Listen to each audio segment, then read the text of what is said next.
Download aplikasi Tarbiyah Sunnah di handphone Anda.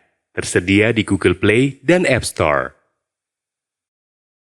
Bismillahirrahmanirrahim. Assalamualaikum warahmatullahi wabarakatuh. Alhamdulillah wassalatu wassalamu ala Rasulillah wa ala alihi wa ashabihi wa mawalah. Wa ba'd. Hadirin jamaah Masjid Umar Ibn Khattab yang Allah muliakan, para pendengar radio Tarbiyah Sunnah Bandung, para pemirsa beberapa TV, pendengar beberapa radio dan para netizen. Alhamdulillah kembali kita berjumpa menjelaskan tentang ibadahnya para malaikat. Kemarin sudah diterangkan para malaikat hadir ketika manusia sholat. Di antara ibadah para malaikat adalah sholat. Tapi sholatnya para malaikat berkaitan dengan zikir atau dengan makna doa. Malaikat berdoa kepada Allah Azza wa Jalla. Isi doanya adalah untuk kepentingan manusia, baik Nabi alaihissalam ataupun kita. Allah berfirman, innallaha wa malaikatahu yusalluna 'alan nabi. Sesungguhnya Allah dan para malaikatnya bersolawat kepada Nabi. Solawatnya para malaikat adalah doa malaikat kepada Nabi agar Nabi alaihissalam diampuni dosanya, dicurahkan rahmatnya dan seterusnya. Termasuk sudah kita terangkan para malaikat mendoakan kita agar kita pun diampuni dosanya, agar kita dimasukkan ke dalam surganya, diselamatkan dari api nerakanya. Dan itulah sholatnya para malaikat. Ini sholat secara umum. Ada lagi sholat para malaikat secara khusus, yaitu di Baitul Ma'mur di langit ketujuh.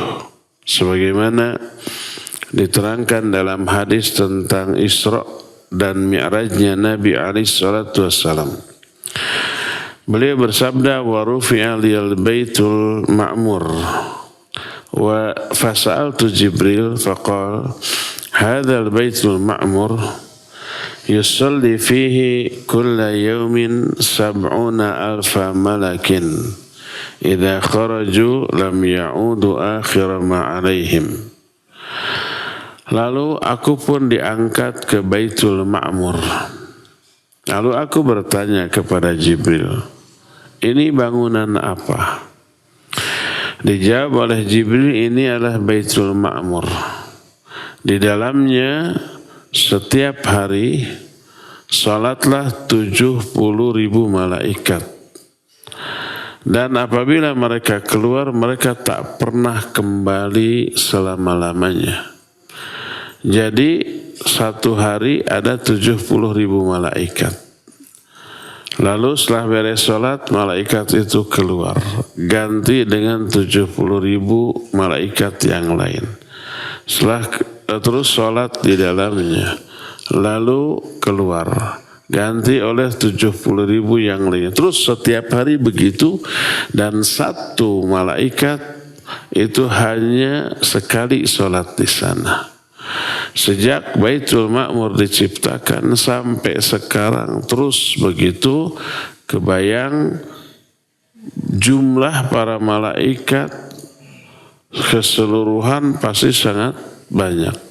Sehari 70,000 ini sudah berapa juta hari sampai sekarang. Dan malaikat yang sholat di sana hanya sekali. Hadis ini sahih riwayat Bukhari dan Muslim. Ketika menerangkan hadis ini berkata para ulama, fahadhihi salatun khasatun fi makanin khas la ya'malunaha illa marrah wahidah fi umrihim yuaddiha kulla yawmin 70,000 minhum thumma la ya'uduna ilaihi. Ini adalah sholat yang khusus di tempat yang khusus. Dan para malaikat tidak melakukan sholat di tempat itu kecuali sekali seumur hidup mereka. Dan mereka sholat di dalamnya sebanyak 70.000 orang malaikat dan tidak pernah kembali. Adapun bagaimana cara sholat, kata para ulama, wa kaifiyatu hadhi sholat lam tarid bihin nusus, walidhalik la tu'rafu kaifiyatuha. Adapun cara sholat yang dilakukan oleh para malaikat, apakah sama dengan kita? Berapa rakaat? Bacaannya apa? Apakah ada ruku sujud seperti sholat kita? Tidak diterangkan di dalam nas. Oleh karena itu tata cara sholat para malaikat kita tidak ketahui. Yang jelas mereka masuk ke Baitul Ma'mur, sholat di dalamnya hanya sekali, keluar. Diganti dengan 70.000 malaikat yang lainnya. Terus begitu ya. Tata cara sholatnya bagaimana? Wallahu a'lam, kita tidak tahu. Karena para nabi sebelum Nabi Muhammad SAW pun sholat. Tapi bagaimana tata sholatnya? Wallahu a'lam, tidak tahu. Apakah ada ruku, ada sujud? Berapa rakaat, berapa kali sehari semalam, kita tidak tahu karena tidak adanya keterangan tentang hal itu. Yang jelas kita hanya tahu tata cara sholat kita yang diajarkan oleh Nabi kita Muhammad SAW. Demikian juga tata cara sholat para malaikat kita tidak tahu, tapi jelas mereka sholat. Apakah masuknya mereka ke Baitul Ma'mur dianggap hajinya para malaikat? Kalau yang dimaksud haji di sini adalah haji secara bahasa, ya mungkin itu haji. Karena secara bahasa haji maknanya al-qasad. Al-qasad itu bermaksud. Salat juga secara bahasa artinya doa. Itu secara bahasa. Adapun kalau haji secara istilah syar'i seperti yang dikenal sekarang, seperti hajinya kita.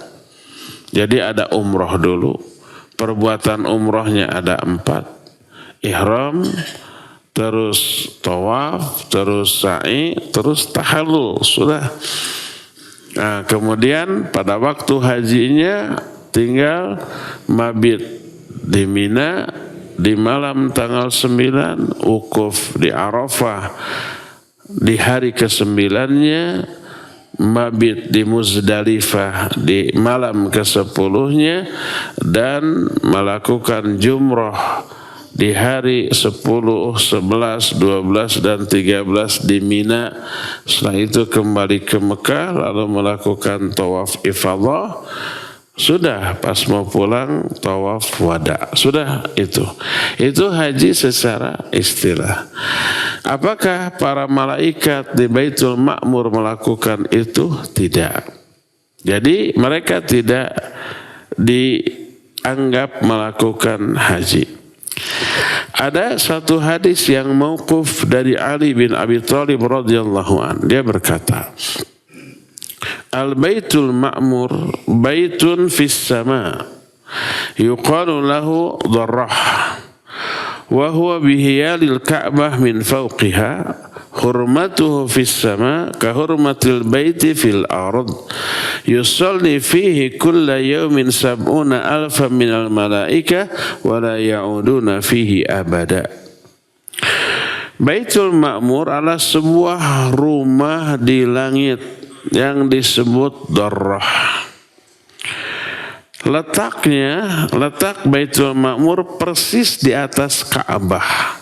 Jadi kalau Ka'bah di Mekah terus ke atas itu, maka di atas di langit ke-7 ada Baitul Ma'mur, pas ada di atas Ka'bah. Kehormatan kesucian Baitul Ma'mur di langit seperti kesucian Ka'bah di muka bumi. Di Baitul Ma'mur itu setiap hari sholat 70.000 malaikat. Dan mereka setelah sholat tidak pernah kembali ke sana selama-lamanya. Ucapan Ali ini, penjelasan dari Ali ini diriwayatkan oleh Imam Ibnu Jarir At-Tabari dalam kitab tafsirnya, juga Imam As-Suyuti dalam kitab tafsirnya. Selain itu, Imam Al-Baihaqi juga menerangkan dalam kitab Syu'abul Iman, dan Syekh Al-Albani rahimahullahu ta'ala memasukkan hadis ini ke dalam kitab Silsilah Al-Ahadits As-Sahihah. Baitul Ma'mur ini juga disebut masjid. Masjidnya para malaikat. Sebagaimana satu riwayat dari Qatadah rahimahullah, dia berkata bahwa salah seorang sahabat menyampaikan satu riwayat kepadanya bahwa Nabi SAW pernah bertanya kepada para sahabat, hal tadruna mal baitul ma'mur? Tahukah kalian apakah Baitul Ma'mur itu? Maka para sahabat menjawab, Allahu wa rasuluhu a'lam. Allah dan Rasulnya yang lebih tahu. Lalu kata Nabi SAW, فَإِنَّهُ مَسْجِدٌ فِي السَّمَاءِ tahtahu al-Ka'bah law kharra la khara 'alaiha aw 'alaihi yusalli fihi kulla yawmin 70,000 malakin idza kharaju minhu lam ya'udu akhir ma 'alaihim. Kata beliau, Baitul Ma'mur adalah sebuah masjid di langit. Di bawahnya persis Ka'bah. Seandainya Baitul Ma'mur ini jatuh, niscaya tepat jatuh menimpa di atas Ka'bah. Dan di dalamnya setiap hari ada 70.000 malaikat sholat. Dan setelah mereka keluar tidak pernah kembali selama-lamanya. Nah, riwayat ini dikeluarkan oleh Imam Ibnu Jarir At-Tabari dalam kitab tafsirnya, dan Syekh Al-Albani memasukkan hadis ini ke dalam kitab Silsilah Al-Ahadits As-Sahihah atau kumpulan hadis-hadis yang sahih. Semua riwayat itu menunjukkan bahwa Baitul Ma'mur dianggap masjid dan dipakai sholat setiap hari oleh 70.000 malaikat secara bergilir. Ada isyarat dari beberapa riwayat tentang tata cara sholat para malaikat, bahwa yang dilakukan oleh para malaikat sholat di sana adalah zikir dan doa. Sebagaimana hadis dari Anas diriwayatkan oleh Imam Ibnu Jarir At-Tabari rahimahullahu ta'ala, tetapi tidak ada rincian isi doanya apa dan sambil bagaimana mereka berdoa, apakah sambil berdiri atau sambil duduk atau sambil sujud, maka tidak ada penjelasan. Berkata Imam Ibnu Katsir rahimahullah ketika menerangkan Baitul Ma'mur yang terdapat dalam surah Tur, Wat-Tur wa kitabil mastur fi raqqim mansur, terus wal baitil ma'mur, wal baitil ma'mur, surah At-Tur ayat keempat. Dan demi Baitul Ma'mur, berkata Imam Ibnu Katsir, annal malaikata yadkhulunahu, yakni yata'abbadun wa yatufuna bihi kama yatufu ahlul ard bi ka'batihim kadzalik. Hadzal baitul ma'mur huwa ka'batu ahli sama'is sabi'ah. Wa lihadza wujida Ibrahim al-Khalil musnidan dhahrahu ila al-baitil ma'mur li'annahu babail ka'batil ardiyah. Wa fi kulli sama'in baitun yata'abbadu fihi ahluha wa yusalluna ilaihi walladhi fi sama'id dunya yuqalu lahu baitul izzah wallahu a'lam. Kata Imam Ibnu Katsir, Apa itu Baitul Ma'mur? Baitul Ma'mur adalah masjid yang dimasuki oleh para malaikat. Para malaikat beribadah di dalamnya dan tawaf sebagaimana penduduk bumi tawaf di Ka'bah. Dan Baitul Ma'mur ini adalah Ka'bahnya penghuni langit ketujuh. Oleh karena itu, waktu Nabi SAW Mi'raj, didapati Nabi Ibrahim Al-Khalil sedang menyandarkan punggungnya ke Baitul Ma'mur. Dan di setiap langit ada masjid tempat para malaikat ibadah di dalamnya. Langit ke-7 ada Baitul Ma'mur. Langit ke-6, ke-5, ke-4, ke-3, ke-2 semuanya ada masjid tapi tidak diterangkan namanya. Adapun masjid di langit dunia, langit pertama yang terdekat disebut Baitul Izzah. Wallahu alam. Ini Imam Ibnu Katsir menerangkan hal ini dalam kitab tafsirnya ketika menjelaskan surah Tur ayat yang keempat tadi. Penjelasan Imam Ibnu Katsir ini menjelaskan bahwa para malaikat tawaf. Ini pendapat beliau walaupun tidak ada dalil dalam hadis-hadis tentang masalah ini. Demikian juga ungkapan Imam Ibnu Katsir bahwa di setiap langit ada rumah, ada masjid, tempat sholatnya para malaikat penghuni setiap langit. Ini juga yang tidak dijelaskan di dalam dalil manapun, ayat ataupun hadis yang sahih. Yang jelas para malaikat sholat, akan tetapi tata cara sholatnya tidak diterangkan. Cuma ada beberapa bagian gerakan sholat kita yang juga dilakukan oleh para malaikat dalam sholat-sholat mereka. Di antaranya, pertama, malaikat berdiri ketika sholatnya dan membuat shaf atau barisan. Setiap para malaikat itu punya pangkat sendiri, punya kedudukan sendiri yang berbeda dengan malaikat lain. Masing-masing malaikat tahu posisinya di mana. Dan mereka berbaris berjajar berdasarkan posisi mereka. Sebagaimana firman Allah dalam surah As-Saffat ayat 164 dan 165, Allah berfirman, "Wa ma minna illa lahu maqamun ma'lum wa inna la nahnu shaffun." Kata Allah, berkatalah para malaikat, "Wa ma minna," tidak ada satu malaikat pun di antara kami, illa lahu maqamu ma'lum, kecuali dia memiliki kedudukan khusus, posisi yang khusus. Wa inna la nahnu shafun, dan sebenarnya kami adalah makhluk yang berbaris. Berbarisnya sangat rapi. Tentara rapi tidak? Rapi, sangat rapi. Tapi para malaikat jauh lebih rapi lagi.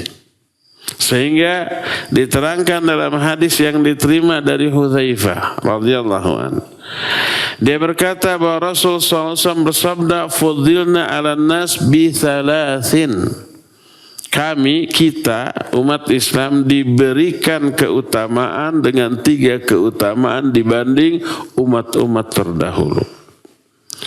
Pertama, ju'ilat sufufuna kasufufil malaika, dijadikanlah saf kita seperti saf para malaikat. Saf kita teh saf para sahabat yang dibentuk oleh Nabi SAW, bukan saf orang-orang di zaman sekarang. Aduh, ancur-ancuran saf zaman sekarang namanya. Karena kurang pedulinya siapa?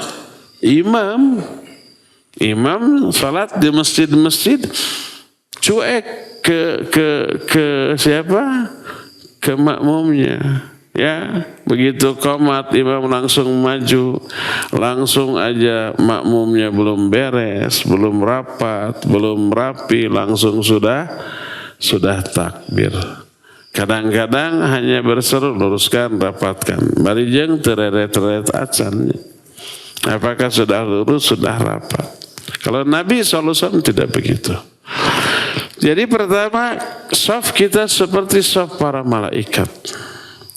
Wa ju'ilat lana al-ardu masjidan wa tahuran. Kedua, dijadikan bagi kita seluruh permukaan bumi sebagai masjid dan alat bersuci.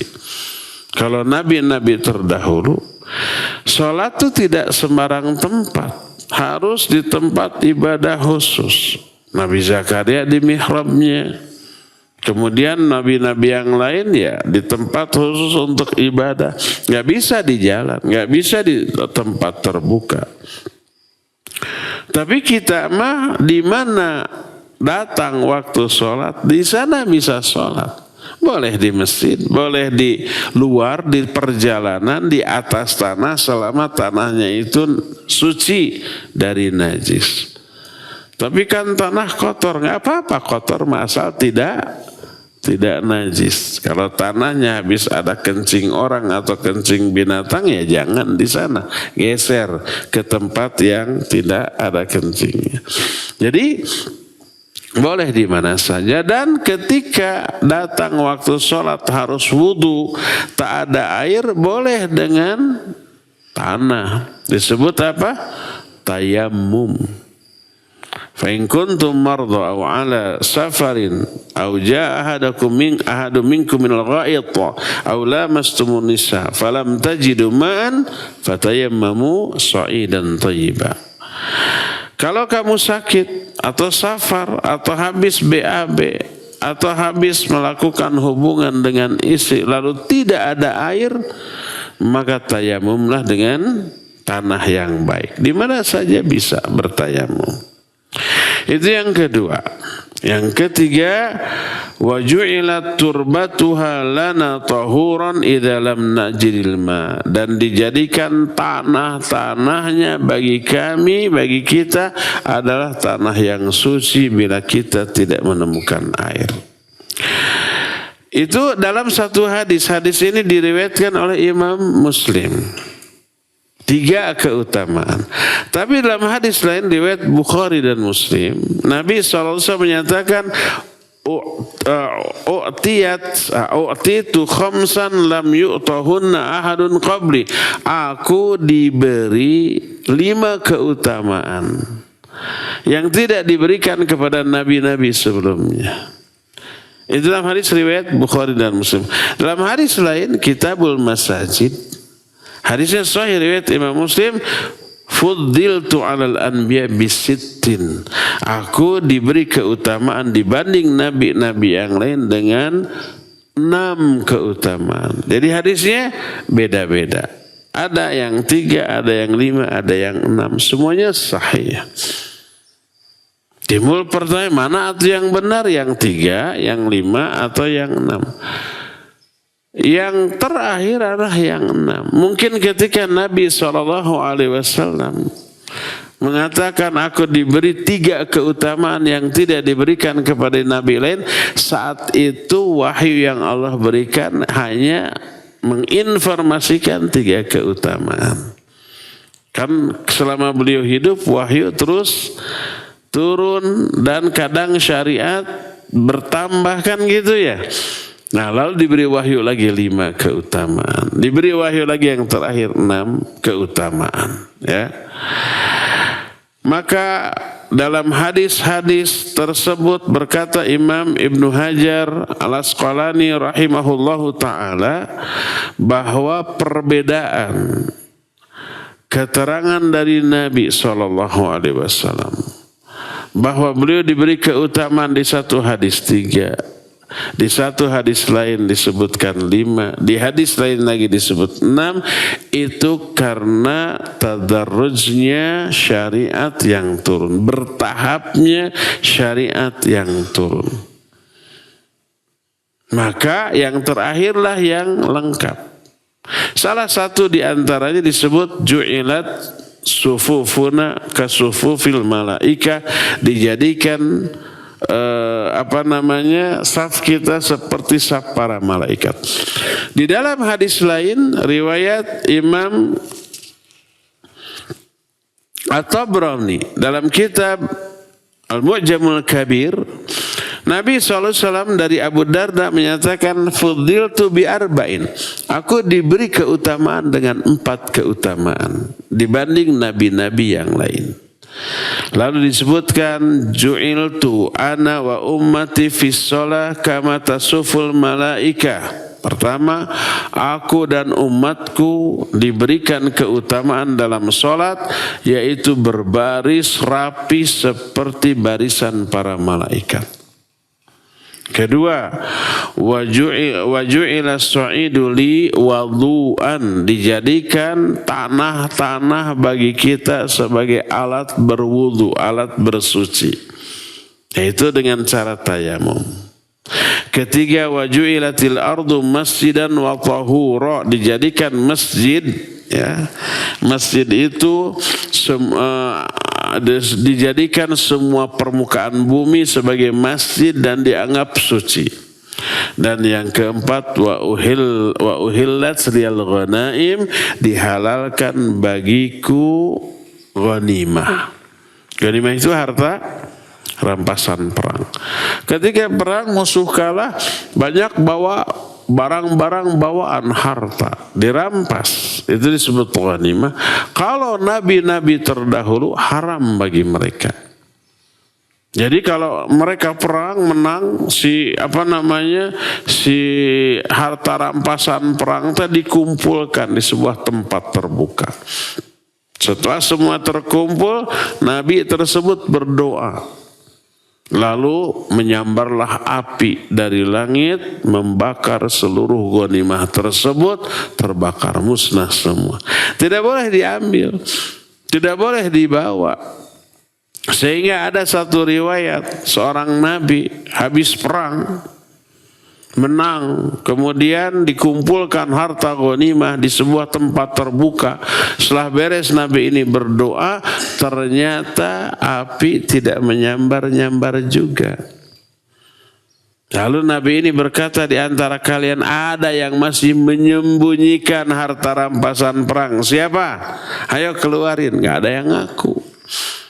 Akhirnya nabi ini memanggil seluruh komandan pasukan yang berjumlah 70 orang. Komandannya. Berarti ada 70 rombongan pasukan.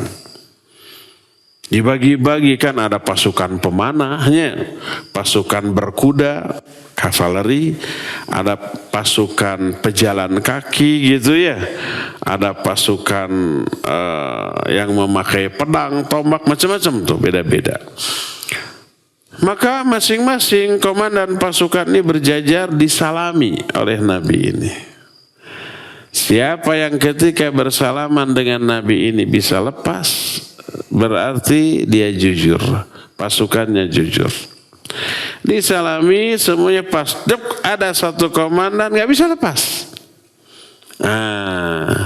Pasukan kamu ada yang menyembunyikan. Ayo cari siapa? Gitu. Akhirnya ditanya, kemudian ada 3 orang datang membawa emas sebesar kepala sapi. Kebayang emas sebesar sabara kilo atau sabara miliaran tah kalau diuangkan sekarang. Akhirnya dikeluarkan, kemudian ditumpukan ghanimah tadi, barulah api menyambar.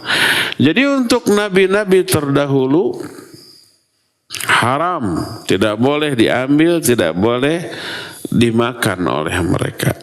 Tapi untuk Nabi Muhammad SAW itu halal dengan untuk umatnya. Allah menyatakan dalam Al-Quran dalam surah As-Saff, dalam surah Al-Anfal ayat 41, Allah menyatakan wa'lamu annama ghanimtum. Ketahuilah oleh kalian, sesungguhnya ghanimah itu ya disebut lillahi khumusahu lillahi wa rusulihi. Itu 1/5 untuk Allah dan Rasulnya. 20% dari ghanimah untuk Allah dan Rasulnya. Selebihnya dibagi-bagi kepada seluruh pasukan. Jadi dihalalkan. Nah, salah satu di antara keutamaan dari umat Islam ini disebutkan adalah shaf yang mereka bentuk ketika sholat serapi shaf para malaikat. Maka berkata para ulama ketika menerangkan hadis ini, wa fi hadzal hadits tashbihu sufufil ummah fi shalah bi sufufil malaikah wa la'allaha fi sholati aidan. Di dalam hadis ini ada penjelasan diserupakannya shaf salatnya manusia kaum muslimin seperti shafnya para malaikat, yang mungkin shaf yang dimaksud adalah juga di dalam salat.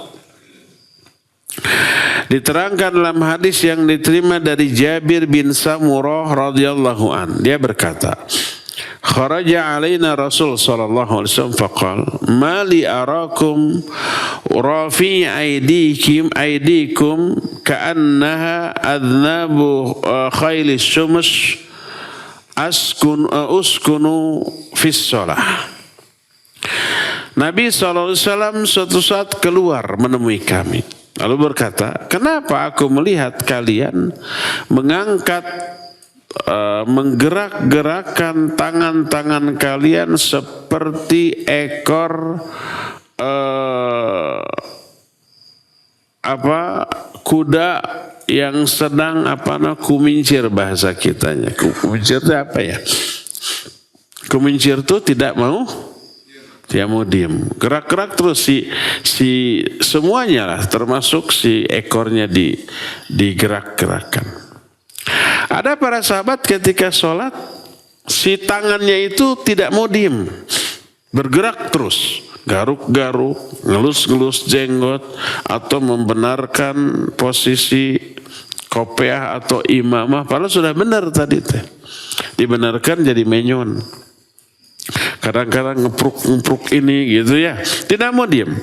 Itu dahulu dilakukan oleh para sahabat. Ditegur oleh Nabi SAW, uskunu fis sholah. Tenanglah kalian di dalam sholat. Lalu, thumma kharaja alina far'ana hilaqa. Suatu saat beliau keluar menemui kami, beliau melihat kami ini sedang berhalakoh-halakoh. Ngariung gitu, ngobrol. Lalu beliau menyatakan, mali arakum izin, kenapa aku melihat kalian berhalakoh-halakoh? Lalu beliau bersabda, suatu saat ketika para sahabat ngumpul lagi, beliau keluar lalu berkata, ala tasufuna kama tasuful malaikatu inda rabbiha. Mau enggak kalian berbaris seperti berbarisnya para malaikat di hadapan Allah?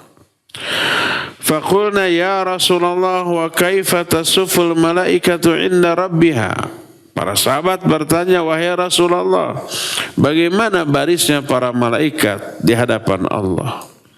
Maka dijawab, yutimmunna sufufal awwal wa yatarasawna fis shaf. Mereka menyempurnakan dulu shaf-shaf yang awal.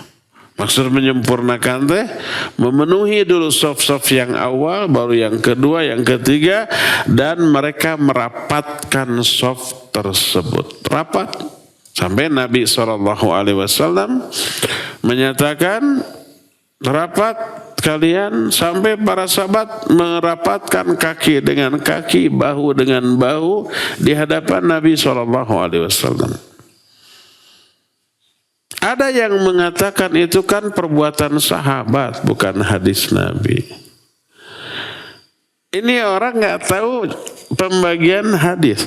Hadis itu bukan hanya qauliyah dan fi'liyah, tapi juga takririyah. Takririyah itu perbuatan dan ucapan sahabat yang dilihat, diketahui oleh Nabi dan Nabi membiarkannya.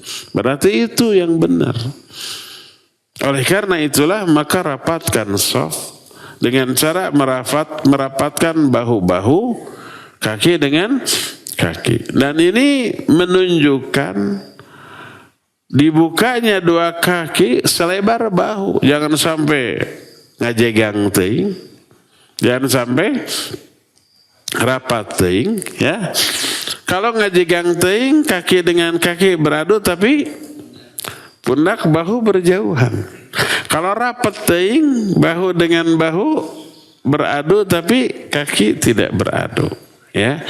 Jadi dibukanya dua kaki selebar bahu. Jadi dua-duanya, bahunya, kakinya beradu dengan orang kiri kanan kita. Itu pertama. Kedua, ini menunjukkan posisi kaki ketika sholat, ujung-ujung jarinya menghadap kiblat. Makanya mata kakinya dengan mata kaki beradu. Nah, umumnya orang ketika sholat, si ujung jarinya mengkol gitunya, membentuk sudut. Apa yang terjadi? Bukan mata kaki yang beradu, tapi kuku cingir urang nojos ka batur. Jadi kalau kuku cingirnya seket panjang, ada yang pernah nojos ka urang nyeri, ada yang begitu? Ada. Jadi kalau jamaah sekalian kalau lagi sholat, jangan begini sikap kita, tapi ke depan. Kalau begini, pertama nanti tidak akan beradu mata kaki kita dengan mata kaki orang lain. Yang kedua, zalim karena cingir kita apa? Nojos ka batur sikit, ya. Nah, itulah yang dilakukan oleh para malaikat. Hadis tersebut sahih diriwayatkan oleh Imam Muslim dalam kitab Sahih Muslim. Berkata Imam An-Nawawi rahimahullah ketika menerangkan hadis dalam kitab Syarah Sahih Muslim. Kata beliau, wa fihi al-amru bis-sukuni fi shalah wal khusyu'i fiha wal iqbali 'alaiha wa annal malaikata yusalluna wa anna sufufahum ala hadhihi sifah wallahu a'lam.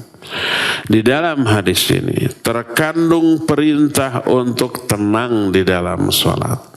Maksud tenang itu tidak banyak bergerak, baik tangannya atau badannya. Ada yang badannya goyang-goyang gitu kan, atau kakinya edeg. Harus tenang dan khusyuk serta menghadap kepada Allah Azza wa Jalla, dan para malaikat salat serta saf mereka sangat rapi seperti yang diterangkan dalam hadis tadi. Inilah gerakan atau posisi pertama para malaikat ketika sholat, menyerupai sholatnya sebagian gerakan sholat kita, yaitu berdiri dan membentuk shaf, membentuk barisan. Ini yang pertama. Kedua, salah satu di antara gerakan sholat malaikat yang mirip dengan gerakan sholat kita atau sama, yaitu ada ruku dan ada sujud. Kita sholat ada ruku ada sujud. Para malaikat juga demikian. Sebagaimana diterangkan di dalam surah Al-A'raf ayat 206. Allah berfirman, Innal ladzina 'inda rabbik la yastakbiruna an ibadatihi yusabbihuna wa yusabbihunahu wa lahu yasjudun. Sesungguhnya para malaikat yang ada di sisi Allah, mereka tidak takabur, tidak sombong, tidak enggan dalam beribadah kepada Allah. Mereka bertasbih kepada Allah dan mereka pun bersujud kepada Allah. Para malaikat bersujud. Juga diterangkan dalam surah An-Nahl ayat 49. Walillahi yasjudu ma fis samawati wa ma fil ard min dabatin wal malaikatu wa hum la yastakbirun. Bersujudlah kepada Allah semua yang ada di langit dan semua yang ada di bumi, baik makhluk maupun para malaikat yang ada di langit, dan mereka tidak takabur ketika bersujud. Jadi ayat-ayat ini yang semakna dengan ini banyak yang menunjukkan bahwa mereka itu juga sujud kepada Allah.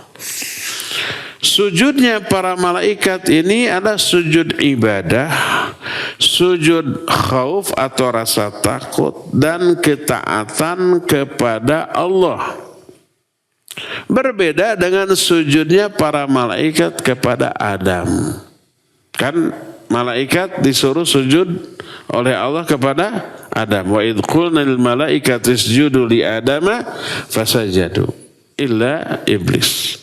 Ingat ketika kami berkata kepada para malaikat, sujud kalian ke Adam. Mereka pun sujud. Sujudnya para malaikat kepada Adam itu menghormat, bukan ibadah. Bukan takut, bukan taat. Taatnya kepada Allah karena Allah yang nyuruh sujud kamu. Sujud karena perintah Allah. Tapi sujudnya malaikat ke Adam dalam rangka menghormati Adam. Dan zaman baheula boleh menghormat ke sesama makhluk dengan cara bersujud. Berkata Al-Imam Ibnu Katsir rahimahullah ketika menerangkan ayat ini. Wa qala ba'dun nas kana hadha sujudu tahiyatin wa salamin wa ikramin. Para ulama berkata sujud ini adalah sujud menghormat dan memuliakan sebagaimana firman Allah wa rafa'a abawaihi 'alal 'arsy wa kharru lahu sujada. Wa qala ya abati hadza ta'wilu ru'yaya min qabl faqad ja'alaha rabbi haqqan. Di dalam surah Yusuf ayat 100, ketika kan Nabi Yusuf waktu itu sudah menjadi penguasa Mesir ya. Saudara-saudaranya datang. Kemudian Nabi Yusuf mengenali ini saudaranya. Pendeknya cerita saudaranya pun tahu ini Yusuf. Lalu 11 orang tuh sujud kepada Yusuf alaihissalatu wassalam. Kemudian disuruhlah bapaknya didatangkan, Nabi Yakub. Setelah Nabi Yakub datang, Nabi Yakub disuruh duduk di singgasana Nabi Yusuf. Lalu Nabi Yusuf dengan anak-anak Nabi Yakub yang lain dengan saudara-saudara yang sujud. Allah menyatakan wa rafa'a abawaihi 'alal 'arsy. Nabi Yusuf mengangkat ayahnya ke singgasananya. Terus wa kharru lahu sujada. Lalu mereka semua sujud kepada Nabi Yakub. Lalu berkata Nabi Yusuf, ya abati hadza ta'wilu ru'yaya min qabl. Wahai bapakku, ini takwil mimpi saya dulu. Qad ja'alaha rabbi haqqa. Allah telah menjadikan mimpi tersebut jadi kenyataan. Jadi dulu waktu Yusuf ketika kecil, mimpi melihat ada 11 bintang dan 1 bulan matahari sujud kepada beliau. Kata bapaknya, kamu jangan ceritakan ke saudaramu, nanti mereka dengki. Nabi Yakub tahu takwil mimpi ini, bahwa kelak Nabi Yusuf akan disujudi oleh saudara-saudaranya. Dan ternyata betul, puluhan tahun kemudian, ini mimpinya waktu kecil, lalu menjadi kenyataannya setelah puluhan tahun kemudian. Inilah takwil mimpi tersebut. Jadi dulu Nabi Yusuf dan saudara-saudara sujud kepada Nabi Yakub bapaknya. Saudara Nabi Yusuf sujud ke Yusuf sebagai adiknya. Dan para malaikat sujud kepada Adam. Dulu sujudnya dalam rangka menghormat, bukan ibadah. Maka dulu mah dibolehkan. Adapun di zaman Nabi Muhammad SAW, kebolehan sujud dalam rangka menghormat dilarang. Tidak boleh orang sujud kepada sesama makhluk. Sebagaimana sabda Rasul SAW dari Mu'adz, kata Mu'adz, qadimtu Syam fara'aituhum yasjuduna li asaqafatihim wa ulamaihim fa anta ya Rasulullah ahaqqu ayyusjada lak. Wahai Rasulullah, ketika aku ke Syam, kan Mu'adz ditugaskan oleh Nabi SAW dakwah ke Syam. Ketika aku ke Syam, aku melihat orang-orang Syam itu sujud ke pendeta-pendeta dan ulama-ulama mereka dalam rangka menghormat. Engkau ya Rasul lebih layak untuk kami semua sujud kepada engkau. Jadi melihat orang-orang Nasrani di Syam sujud ke ulama mereka, maka kata Muadz, kami semua lebih layak untuk sujud kepada engkau. Apa kata Nabi SAW? Beliau tidak gila hormat.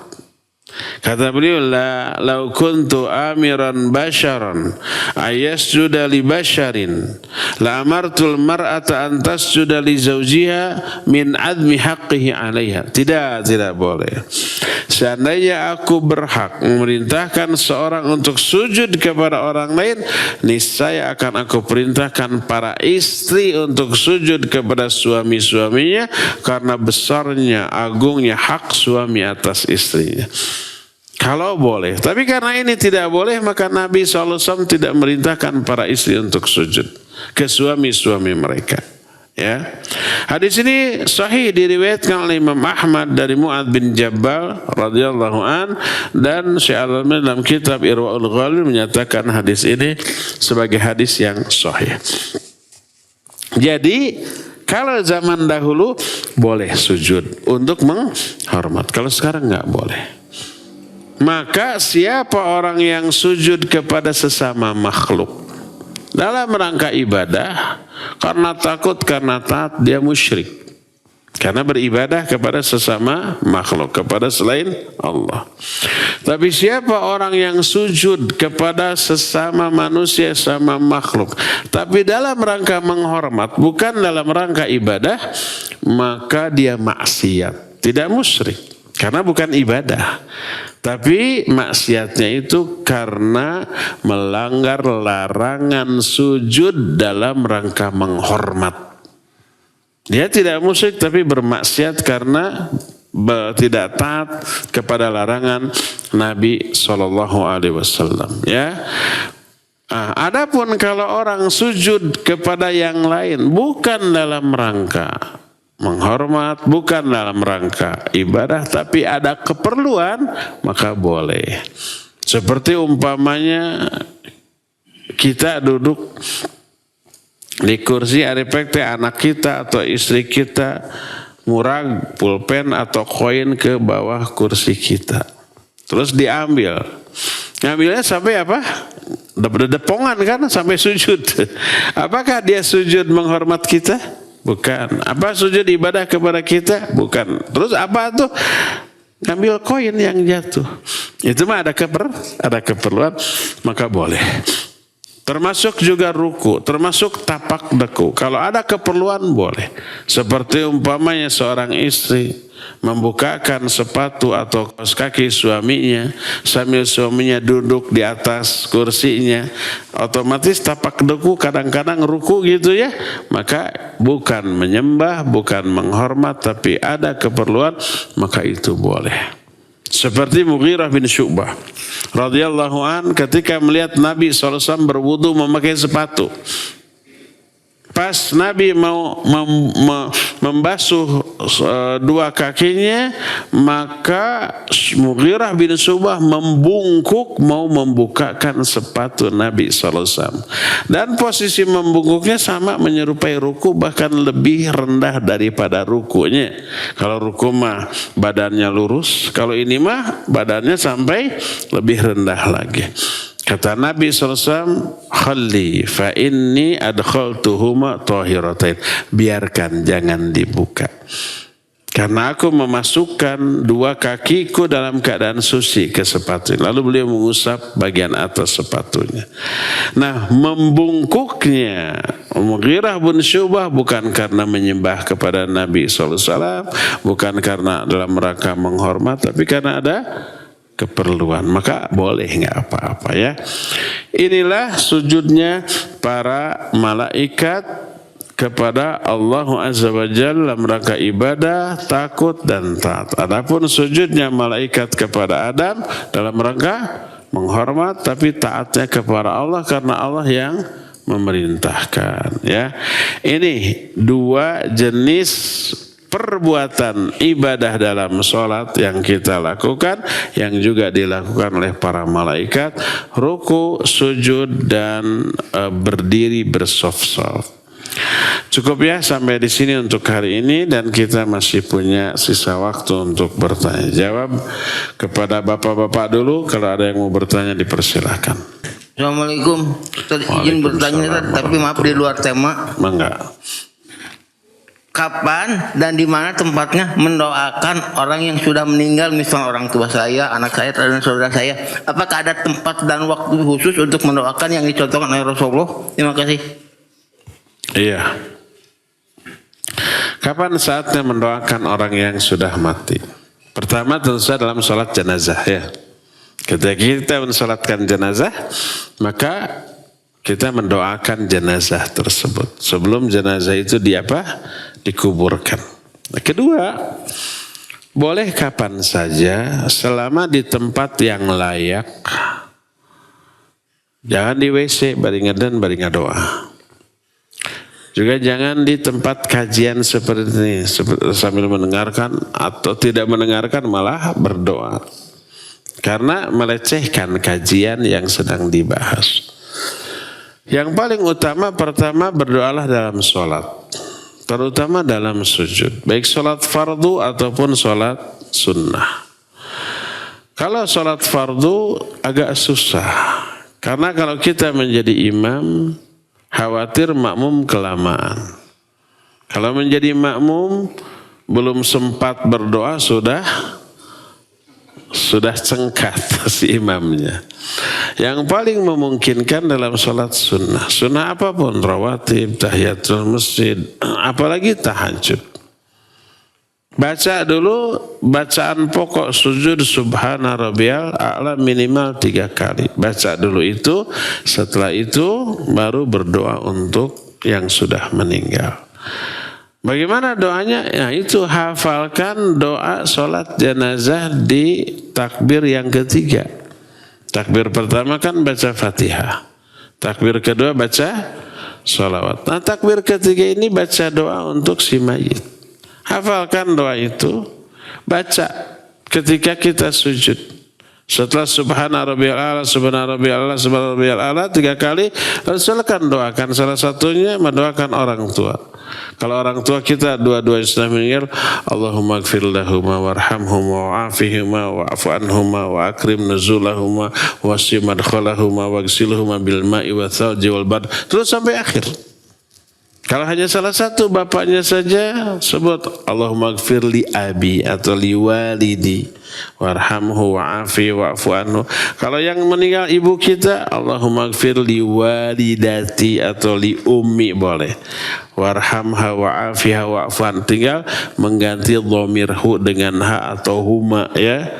Kalau umpamanya banyak, ada orang tua kita, ada anak kita, ada saudara kita, boleh.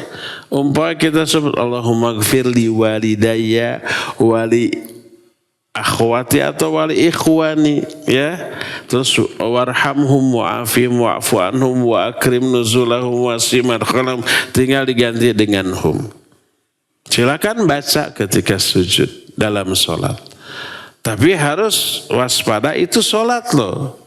Setelah beres doa, duduk lagi, baca Rabbi gfirli. Terus sujud lagi. Jangan sampai kelamaan sujud berdoa sampai lupa itu sholat. Begitu bangkit lewas. Batal sholatnya ya. Jadi silakan dalam sholat. Apa di mana lagi? Di mana saja. Umpamanya kita lagi di kendaraan atau lagi duduk, ingat ke orang tua. Sedih ya, yang sudah meninggal, doakan. Setiap ingat doakan, setiap ingat doakan, sesering mungkin. Kapan saja lagi apapun kita ingat ke orang tua, begitu ingat langsung doakan. Baca doa itu. Walaupun dalam keadaan duduk, dalam keadaan berjalan, dalam keadaan sedang mengendari motor atau nyetir mobil, ingat ke orang tua, langsung doakan, langsung baca doa tersebut. Allahumma gfir lahuma warhamhuma wa'afihima wa'fu anhuma, terus begitu ya. Mangga silakan di mana saja, ini doa yang mutlak. Maksud mutlak bebas waktunya, momennya kapan saja, tempatnya di mana saja, asal di tempat yang layak. Jangan sampai di WC sambil singogo, sambil ngahejen lalu berdoa, jangan ya. Wallahu a'lam bissawab. Ibu-ibu di belakang ada? Zain mangga di studio.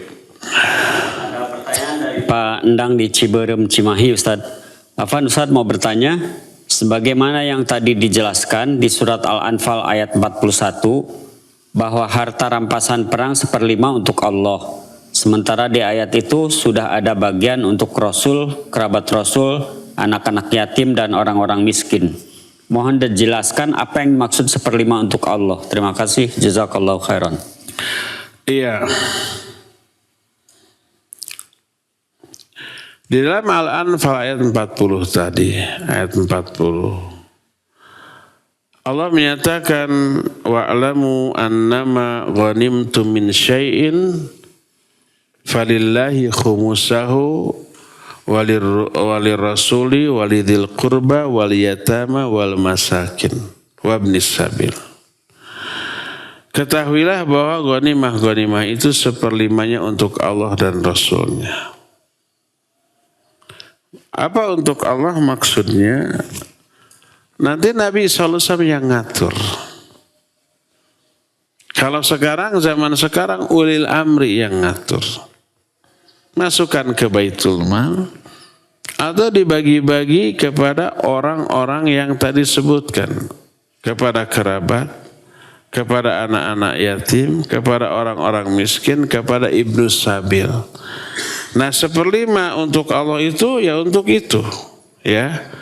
Sisanya di luar 1/5 berarti 4/5-nya, berarti 80%-nya dibagi-bagi ke pasukan yang ikut perang.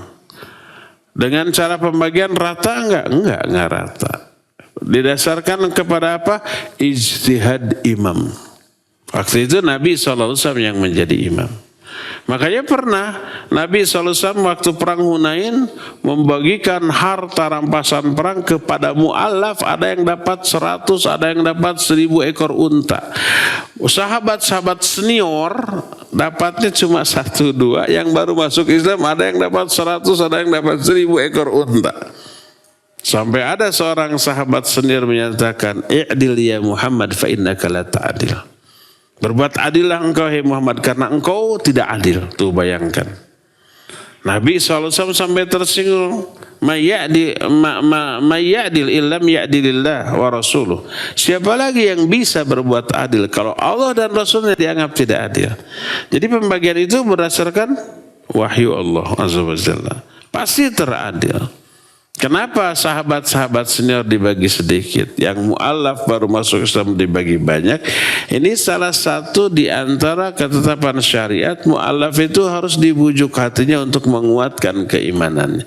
Salah satunya dengan harta, iya, zakat boleh kepada mu'allaf walaupun kaya.